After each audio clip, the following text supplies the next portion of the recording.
मैंने कहा ना दूर रहो मुझसे। मैं तुम्हारी इन हरकतों से परेशान आ गई हूँ। कोई भी चीज़ सही से रखने का कोई तरीका नहीं है तुम्हें। यही एक फेवरेट डायलॉग था जो वो दोहराती रहती थी। ये एक दिन की बात नहीं थी। ऐसा हमारी शादी के बाद से ही शुरू हो गया था। पूरे 36 गुण मिलाए थे शादी के वक्त, जाने कैसे। बाद में तो यही लगा कि हम दोनों में ज़मीन और आसमान का फ़र्क था। हमारी पसंद नापसंद बिल्कुल एक दूसरे से नेगेटिव थी। मैं खुले हाथ खर्च करने वाला और वो दांतों से रुपए पकड़ने वाली। एक रुपया इधर उधर हो जाए तो दिन भर का हिसाब ले लेती। मैं अस्त व्यस्त घर को अपना आराम और सुकून गृह मानने वाला, और वो घर को हमेशा शोपीस की तरह सजाकर रखने वाली। अक्सर हम दोनों की चिक-चिक होती रहती थी। ये जूते ऐसे कैसे फेंक दिए? ये टॉवल इस्तेमाल कर फिर अच्छे से क्यों नहीं लटकाते? गीले पैरों से फर्श गीला क्यों किया? और भी अनगिनत शिकायतें रहती थी उसे मुझसे। आज तक कभी मेरी तारीफ में एक शब्द नहीं निकले उसके मुंह से। हाँ, ये ज़रूर कहती रहती थी, मेरी किस्मत फूट गई जो यहाँ आ गई। उसे खुश करने के लिए बहुत कुछ करता था। मैं पहली तारीख को उसके लिए साड़ी लेकर आया था। देखते ही बोली, हद होती है फिजूल खर्चे की। अभी पिछले महीने ही तो कपड़े लिए थे ना। मुझे लगा मेरे कम वेतन के कारण बेचारी आज तक अपने लिए कोई गहना नहीं ले पाई। मैंने थोड़े थोड़े पैसे जोड़कर उसके लिए एक अंगूठी ली और मैं बहुत खुशी से घर पहुंचा, ये सोचकर कि आज उसे सरप्राइज़ दूंगा। और मैं उसके पास जाकर बोला था, अपनी आंखें बंद करो, तुम्हारे लिए कुछ है मेरे पास। उसने आंखें बंद की तो मैंने उसकी उंगली में लाई हुई अंगूठी पहना दी। देखते ही बोली थी, मेरी माँ 15 दिन से बीमार है। मैं ये सोचकर उनसे मिलने भी नहीं जाती कि पैसे खर्च हो जाएंगे, फिर महीने का खर्चा कैसे चलेगा और चिंटू की फ़ीस कहाँ से लाऊंगी। और तुम मुझसे पैसे छुपाते हो। मेरा सारा इश्क हवा बनकर उड़ गया और मैंने सोच लिया कि अब उसके लिए कभी कुछ नहीं लाऊंगा। बस यही नहीं, मैंने भी ये मान लिया कि मेरी किस्मत फूटी थी, जो ऐसी नीरस बीवी मिली है जिसे मेरा प्यार नहीं दिखता, बस इसे मुझ में कमियां ही कमियां नज़र आती हैं। उसका स्वभाव समझ नहीं आता था मुझे। सुबह उठने से लेकर मेरे सोने तक मेरी एक एक ज़रूरतों का ख्याल रखती थी। मेरी पसंद का ही खाना बनता था मेरे घर में। उसकी पसंद क्या है ये तो मुझे आज तक पता नहीं। पर क्या ज़िंदगी भौतिक ज़रूरतों से ही कट जाती है क्या? भावनात्मक कोई जिम्मेदारी नहीं। ठीक है, अगर तुम पैसे बचाकर घर को सजा धजा कर और मुझे अनुशासन में रखकर ही खुश हो तो यही सही। मैं सुबह जल्दी घर से निकल जाता, दोपहर को भी कैंटीन में कुछ खा लेता और रात को देर से लौटने लगा, ये सोचकर कि शायद उसे मेरी कमी महसूस हो। लेकिन वो मुझसे मेरे देर से आने का कारण पूछे, ऐसा कुछ नहीं हुआ। वो तो आज भी मेरे मोजों की गंध से परेशान थी और मेरे ऑफिस में खाने को फिजूल खर्चा बताती थी। हम दोनों एक दूसरे के लिए बने ही नहीं थे। अगर हमारे बीच चिंटू नहीं होता तो मैं उसे कब का छोड़ चुका होता। धीरे धीरे उसे बदलने की कोशिश कम हो गई। मैंने मान लिया कि ये मेरी बदरंग ज़िंदगी ऐसे ही कटेगी। एक दिन दोपहर को कैंटीन में बैठा पेटीज खा रहा था, तभी संध्या मेरे पास आई और बोली, क्या मैं यहाँ बैठ सकती हूँ? उसने पूछा। अरे बिल्कुल, ये कैंटीन सबके लिए है, मैंने कहा। आपका घर यहाँ पास ही है ना? वह बोली। अभी 4 ही महीने हुए थे उसे इस ऑफिस में आए और मेरे बारे में ये इतना जानती है। मैं अंदर ही अंदर खुश हुआ। हाँ, पास ही है, मैं बोला। फिर भी आप घर नहीं जाते खाना खाने? क्यों, वाइफ कहीं बाहर गई है क्या? बस समय बचा लेता हूँ, मैं बोला। फिर हमने साथ साथ कॉफ़ी पी। उस दिन के बाद अक्सर हमारी बातें होने लगी थी। पारिवारिक जिम्मेदारी उठाते उठाते वो 35 की हो गई थी और अपना घर भी नहीं बसा पाई और अब बसाना भी नहीं चाहती थी। उसको इतने दिन हो गए थे यहाँ आए, पर मेरा ध्यान कभी नहीं गया था उस पर। लेकिन अब रोज़ रोज़ बातें होने लगी थी तो मैं अब उसके बारे में सोचने लगा। वो घर से अपना टिफ़िन लेकर आती थी। अब जिद करके मुझे कैंटीन का खाना भी नहीं खाने देती थी। वो कहती, मैं तुम्हारे लिए भी खाना लेकर आया हूँ। मैं सोचता, इतनी मेहरबानी क्यों मुझ पर? वो और किसी के साथ कभी इतना घुलती मिलती नहीं थी। एक दिन बोली, जानते हो, मेरा कोई मित्र नहीं है, ना ही कोई स्त्री और ना ही कोई पुरुष। तुम पहले ऐसे इंसान हो जिसका साथ मुझे अच्छा लगने लगा है। उसकी बातों ने धड़कनें बढ़ा दी थी मेरी। क्या मैं सच में इतना खास हूँ? फिर मेरी पत्नी को क्यों एक भी गुण आज तक नज़र नहीं आए मुझ में? कमी मुझ में नहीं, शायद उस घमंडी औरत में है। मैंने खुद को समझाया और मैंने संध्या की दोस्ती को दिल से स्वीकार कर लिया। मैं उदास नहीं रहता था। अब मुझे कोई कमी भी नहीं लगती थी ज़िंदगी में। सुबह उठने के साथ ही ऑफिस पहुंचने की जल्दी रहती थी। जल्दी जल्दी सारे काम निपटाकर और उसके बाद सारा वक्त संध्या के साथ व्यतीत करता था। कई बार हम ऑफिस के बाद कॉफ़ी शॉप में गए, पार्क की बेंच पर बैठकर घंटों बात की और एक दिन संध्या के साथ पिक्चर देखने का प्लान भी बना लिया। रविवार का दिन था। मैं ऑफिस का ज़रूरी काम बोलकर घर से निकल रहा था। रविवार को भी अब ऑफिस, पूरा दिन ऑफिस में बिताकर भी पेट नहीं भरता क्या? चांदनी बोली थी। पहली बार उसका ये ताना मुझे अच्छा लगा था। ऐसा लगा कि वो आज का दिन मेरे साथ बिताना चाहती है। एक बार तो मन किया कि ना जाऊं, पर संध्या के साथ वक्त बिताने की मेरी चाह को चांदनी का ये नया बदलाव रोक नहीं पाया और मैं चला गया। हमने साथ साथ पिक्चर देखी। बीच में एक बहुत ही भावुक सीन था। संध्या ने मेरा हाथ पकड़ लिया। एक तो ये इमोशनल फिल्म और दूसरा पहली बार किसी नारी ने इतने प्रेम से मेरा हाथ पकड़ा था। मैं तो भाव विभोर हो गया था। इन पलों ने एक भी पल मुझे चांदनी का ख्याल नहीं आया। फिल्म देखने के बाद खाना खाया, फिर पार्क के कोने वाले बेंच पर उसका हाथ थामे बैठा था कि उसने अपना सिर मेरे कंधे पर रख दिया।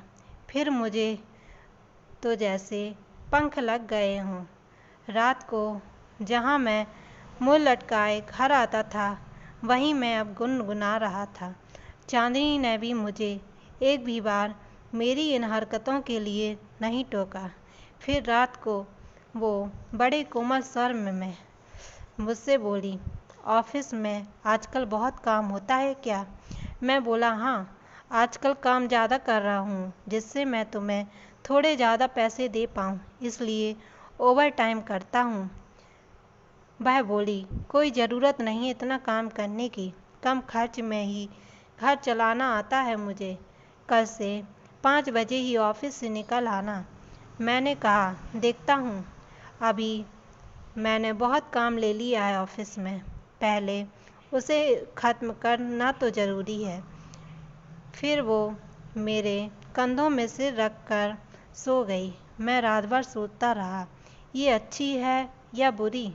जब मैं उसके साथ समय बिताना चाहता था तो इसके मुंह से 2 मीठे बोल के लिए तरस गया और आज ये खुद इतना कैसे बदल गई? कहीं इसे मुझ पर शक तो नहीं हो गया? मैं डर कर काँप उठा। क्या होगा अगर इसे पता चल गया मेरे और संध्या के रिश्ते के बारे में?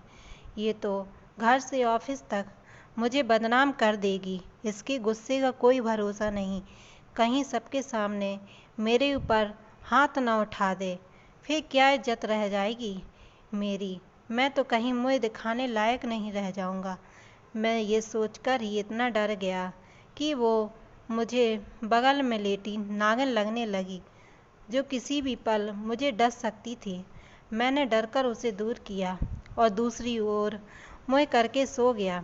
दूसरे दिन जब मुझे संध्या मिली तो बहुत उदास थी। मैंने पूछा तो कहने लगी, कब तक किराए के मकान में रहूंगी। एक प्लॉट देखा है, 7 लाख की है, लेकिन मेरे पास कुल मिलाकर 2 लाख रुपए ही हैं। अगर बाकी तुम मदद कर देते तो। प्लॉट के साथ साथ मैं भी तो हमेशा तुम्हारी ही रहूंगी ना। वो तो ठीक है संध्या, पर मेरे पास इतने पैसे नहीं। 20,000 की नौकरी में तुम तो समझ ही सकती हो कि घर कैसे चलता होगा इस शहर में। कुछ दिन इंतज़ार क्यों नहीं कर लेती, बाद में खरीद लेना प्लॉट। वो बोली, पहली बार कुछ मांगा था और मना कर दिया। बस टाइम पास समझ के रखा था ना मुझे। घर में बीवी और बाहर में बहुत गलत सोच है तुम्हारी। तुम चाहते तो दे सकते हो, मैं जानती हूँ। गांव में बहुत ज़मीन है तुम्हारी। हाँ है, पर वो चांदनी कभी मुझे बेचने ना देगी। वो तो पुरखों की निशानी मानती है उसे। मैं कुछ नहीं जानती।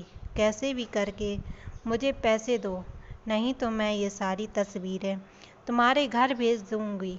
अगर तुम मेरा छोटा काम नहीं कर सकते तो मैं तुम्हें बदनाम कर दूंगी। ये कहकर संध्या ने ऑफिस, पार्क, थिएटर की कई सारी तस्वीरें पटक दी। किसी फोटो में मैं उसका हाथ थामे था तो किसी में उसका सिर मेरे कंधे पर था। मैं अवाक सा बैठा था।